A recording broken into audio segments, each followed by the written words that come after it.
Did you get Oasis tickets? The whole country appears to have been brought together in frustration at Ticketmaster. So much so that the government has decided to do something about it. What might that be? Alice is here. Hi, Alice. Hiya, good morning. Morning. Yes, a lot of people very frustrated this weekend. They spent hours queuing to get tickets for Oasis.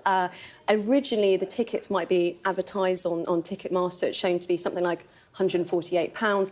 Hours later in the queue, the price completely rocketed and it ended up being something like £355, so more than double. And this is called dynamic pricing, and this is when the price of something alters depending on demand. It's a practice that's really popular in the US. They've been doing it for quite some time when people are trying to get music tickets, and it's something that's very much come over to the UK.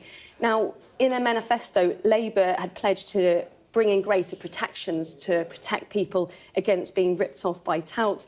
And the Culture Secretary Lisa Nandy has now said that surge pricing will be included in a government review. So she's released a statement saying, after the incredible news of Oasis's return, it's depressing to see vastly inflated prices, excluding ordinary fans from having a chance of enjoying their favourite band live.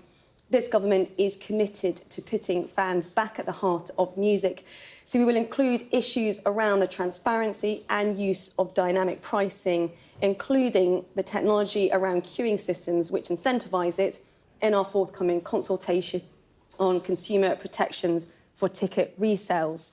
So Lisa Nandy obviously taking the issue very seriously there, but Ticketmaster say, we don't set the prices. This is down to the band's managers, their promoters, and they've defended dynamic pricing. They say it discourages ticket touts. But if we look at Ireland, which is quite interesting, for profit resale of tickets, it's illegal there, but still there's been dynamic pricing in regards to these Oasis tickets. I mean, it seems barely legal. It does strike Do me. you not think? I was sat there listening, thinking, imagine if you're at the deli counter at the supermarket Yes, the cheese is just getting more and more expensive the longer you wait. It would put me off the cheese. I find by the end I've got to, I think, do I really want this? It does feel like I get it if there's a limited. It's a transaction, and you're going to buy that for that price, and then when you finally get there, through no fault of your own, having to wait all that length of time, you find that it's twice the price. If I worked at like trading standards, I'd be intrigued by the situation. Well, it's not obviously always been like this. I think it's really interesting. This is something that's happened for a long time in the US. And now it's sort of come over here, and it doesn't seem necessarily completely convincing that it works in stopping ticket touts. Yeah, really. and Ticketmaster saying, oh, nothing to do with us. It's everything to do with the bands, nothing and promoters, nothing to do with it. They don't make a cut out of that, do they? Of course they do. There you go. I've said it. Come on, Ticketmaster. Come on, talk to us about it. We'd be thrilled to talk to you. Thank you, Alice.